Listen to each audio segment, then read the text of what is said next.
Bitcoin drop dari support terdekatnya dan mengindikasikan ini adalah tanda yang kurang bagus terhadap pergerakan selanjutnya. Di hari Rabu besok kita juga akan ada rilis data inflasi. Sekaligus di video ini saya mau menjelaskan data yang sangat penting tentang kebijakan The Fed menaikkan suku bunga. Selamat datang di channel Cuan Kripto bersama saya Niko. Di sini tempatnya kita ngebahas segala hal tentang cryptocurrency secara netral didukung dengan data. Jadi pastikan teman-teman di sini untuk like dan subscribe karena itu gratis dan cepat kok, cuma 2 detik. Supaya kalian gak ketinggalan infonya, dan saya doakan semoga trading maupun investingnya berjalan lancar. Kalau nggak suka kontennya boleh dislike kok, supaya nggak masuk lagi ke YouTube rekomendasi kalian dan channelnya nggak bisa dicari. Jangan lupa untuk komen videonya juga ya, karena di setiap akhir bulan itu kita akan adakan undian untuk 2 orang pemenang free membership Cuan Kripto. Di grup kita ngebahas ada banyak koin yang dianalisis sekaligus. Jika saya ngeliat peluang bagus untuk masuk market, saya share entry saya ke teman-teman di grup. Buat yang mau join tanpa nunggu giveaway bisa kok, nanti di akhir video jelaskan ya. Dan tanpa panjang lebar lagi, langsung aja kita masuk ke analisisnya. Pertama itu friendly reminder, di hari Rabu nanti kita akan ada rilis data yang cukup penting, yaitu CPI atau inflation rate. Secara konsensus market partisipan itu mereka memprice in atau memproyeksikan inflasi nggak turun atau tetap. Tapi dari forecast analis itu memproyeksikan inflasi turun 0,1%. Bisa dikatakan forecast pada kali ini itu market agak pesimis ya. Padahal di bulan sebelumnya itu inflasi turun 1%. Kemungkinan besarnya karena dari data NFP kemarin yang dirilis itu jauh lebih tinggi dari bulan sebelumnya, bahkan di atas forecast maupun konsensus para pelaku pasar. Data NFP ini memberi kita kisi-kisi bahwa di bulan lalu ada penambahan jumlah lapangan pekerjaan yang jauh lebih banyak, bisa mengartikan demand atau permintaan di pasar itu masih tinggi, membuat para pelaku usaha itu menambah lapangan pekerjaan. Naiknya terhadap permintaan barang atau jasa itu kan berkorelasi dengan angka inflasi. Maka dari itu para pelaku pasar itu agak pesimis inflasi turun, jadi mereka itu memproyeksikan data inflasi itu nggak berubah. Yang jadi bahaya adalah nanti ketika rilis data inflasi ternyata angkanya di atas bulan sebelumnya atau naik lagi. Kalau inflasi masih naik lagi, itu kan artinya The Fed bisa lebih agresif lagi untuk menyesuaikan kebijakannya. Ia bisa aja naikin suku bunga, tapi rasanya kemungkinan itu kecil sekali. Karena seperti yang kita lihat itu, dengan naiknya suku bunga aja udah banyak bank yang tumbang. Di beberapa video lalu itu saya pernah ngejelasin ada sekitar 186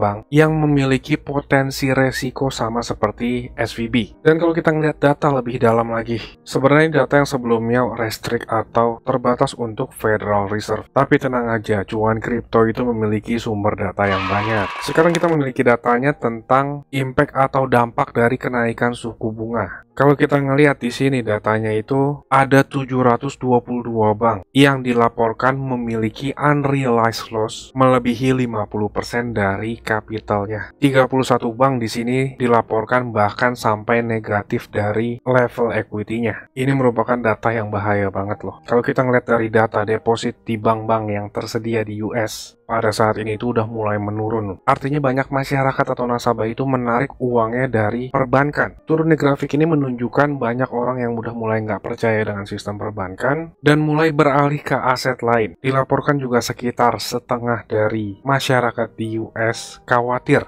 tentang keamanan atau safety uangnya itu di bank. Mungkin mereka beralih ke emas ya, karena kalau kita ngeliat itu emas ada rally sejak sekitar sebulan belakangan. Sayangnya emas itu kalau kita lihat dari bigger time frame, sekarang lagi di area resistance. Bagi teman-teman yang nggak percaya teknikal ya lihat sendiri aja deh, setiap masuk ke area resistance itu ada rejection atau penolakan. Jadi menurut saya teknikal juga penting karena dari teknikal itu kita bisa melihat value. Apakah sebuah aset itu berada di area yang over value atau under value. Semoga aja orang-orang itu tarik uangnya untuk masukkan ke kripto ya. Saat ada bank kolaps itu kripto ngepam lagi. Contohnya itu kemarin tuh, saat First Republic kolaps, Bitcoin ngepam. Mungkin sekarang kripto bisa dijadikan aset sebagai diversifikasi untuk lindung nilai ya. Daripada kita holding fiat atau mata uang yang nilainya terus terkena inflasi. Contohnya itu seperti kayak Argentina. Di Argentina itu Bitcoin udah sampai all time high loh. Kalau kita ngeliat dari Bitcoin US dollar kan itu turun 50% ya. Dari 69.000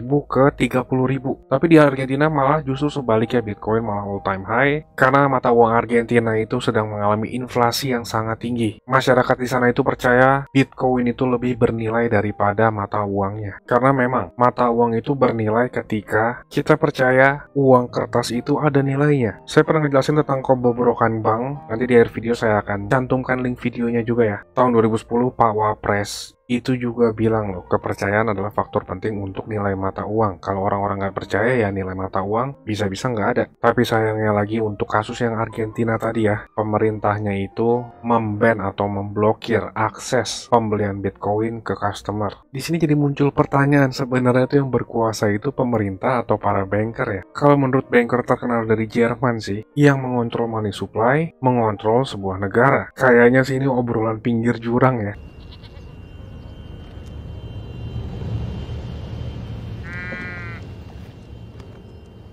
Kalau menurut teman-teman gimana tuh? Kita lanjut ke technical analysis ya. Tapi sebelum lanjut ke technical, kalau teman-teman suka sama videonya, jangan lupa like dan subscribe. Cepet kok, cuma 2 detik. Yang nggak suka juga boleh unsubscribe atau dislike kok, supaya nggak masuk ke YouTube rekomendasi kalian dan channelnya nggak bisa dicari lagi. Sekarang kita ke technical. Bitcoin itu drop lagi sampai ke 28.400-an. Kemarin saya ada update untuk teman-teman di grup member. Saya ngejelasin potensial hampir semua koin itu akan terjadi koreksi. Ini video private khusus untuk member ya. Kita putar sebentar. Kita akan ngeliat gejolak market lagi. Kalau Bitcoin yang masih stagnan, nggak ada pergerakan terlalu besar ya, kita bisa ngeliat Bitcoin itu ngetes lagi nih ke area 28.500. Untuk scalping mungkin saya akan pertimbangkan untuk masuk dengan posisi long, tapi dan saya juga ngejelasin rata-rata koin itu mengindikasikan untuk terjadi koreksi. Sekarang lagi. Nah, begitu ya. Kemarin untuk teman-teman member saya udah ngejelasin indikasi koreksi itu cukup besar. Bitcoin terjadi drop sampai ke 28.400-an, tersupport dan closing lagi di atas 28.500. Sekarang kita lihat ada pantulan nih, tapi pantulannya itu hanya untuk mengisi area imbalance dan juga ngetes lagi trendline yang udah di breakdown. Di video publik sebelumnya saya meminta untuk memperhatikan nih area ini atau area 30.000 itu reaksinya seperti apa. Antara range kisaran 30.000 ya, 29.800 sampai 30.000 itu gimana? Ternyata responnya nggak bagus. Kita ngeliat rejection yang cukup kuat dan sekarang saya ngeliat pantulannya ini itu hanya sebagai nge-retest area trendline yang di breakdown sebelumnya dan masuk lagi nih ke trendline resistance yang sebelumnya membuat lower high terus. Ini merupakan tanda yang bearish. Breakdown dari rising wedge lalu masuk lagi ke trendline yang di breakout sebelumnya. Saya ngeliat banyak banget YouTuber di luar negeri itu mereka bilang Bitcoin udah breakout dari trendline besar ini. Artinya itu udah siap membalikan arah, ternyata sekarang malah balik lagi di bawahnya. Kalau trendline yang berhasil di breakout tapi ternyata malah membuat fake out atau masuk lagi ke dalamnya, secara teknikal itu merupakan tanda yang kurang bagus. Apalagi sekarang kita ngeliat itu kenaikannya Bitcoin setelah ngetes area support di 28.500 gak bagus-bagus banget nih, hanya sebagai pergerakan korektif. Mungkin beberapa beranggapan saat ini itu weekend makanya low volume. Itu memang benar juga karena yang menentukan valid atau enggaknya itu saat weekdays. Selain dari hal itu, kalau kita naik ke time frame daily, closing candle kemarin itu juga nggak bagus nih. Dropnya itu hampir memakan semua penguatan yang terjadi di hari sebelumnya. Ini kan bisa ngasih informasi ke kita bahwa harus waspada. Perlemahan yang lebih besar itu bisa terjadi sewaktu-waktu. Dari daily time frame ini justru saya ngeliat Bitcoin mengindikasikan untuk breakdown dari 28.500 untuk mengejar ke support besar selanjutnya yang ada di 27.200 ini. Most likely probability-nya adalah ketika nanti data inflasi itu akan menjadi katalisnya. Jika nanti data inflasinya tetap atau bahkan lebih parahnya adalah naik, kita bisa dengan mudah tuh ngelihat banyak aset di money market itu akan turun. Bitcoin target terdekatnya adalah ke 27.200 kalau inflasinya memburuk. Data inflasi itu masih minggu depan ya, di hari Rabu jam 7:30 malam WIB. Nanti sebelum rilis data inflasi saya akan update lagi deh. Makanya teman-teman like dan subscribe ya supaya masuk ke YouTube home kalian. Itu cepat dan gratis kok, cuma 2 detik. Kurang lebih seperti itu ya. Untuk teman-teman di sini yang mau dapat info duluan, itu bisa join ke membership Cuan Kripto. Di grup kita ngebahas ada banyak koin. Sekaligus kalau saya ngeliat kesempatan yang bagus di market, saya juga sharing entry saya masuk market. Ini grup berbayar tapi murah banget, recehan deh. Nggak sebanding sama aset teman-teman dan juga edukasi yang didapat. Lebih murah teman-teman join ke grup dibandingkan beli gorengan per harinya. Receh banget kan? Buat yang mau dapat free membership, jangan lupa komen videonya, nanti di akhir bulan kita akan adakan undian. Tapi buat teman-teman di sini yang nggak mau nunggu sampai akhir bulan, caranya teman-teman bisa tonton klik video berikut ini. Saya tunggu di grup ya. Saya mau kasih tahu juga, Cuan Kripto ini ada grup Telegram dan juga udah cukup banyak juga aktif membernya. Keuntungan yang didapat yaitu teman-teman sekalian waktunya efisien, nggak pusing buat analisa chart, apalagi yang belum ngerti. Yang kedua, update terdepan, karena saya lebih sering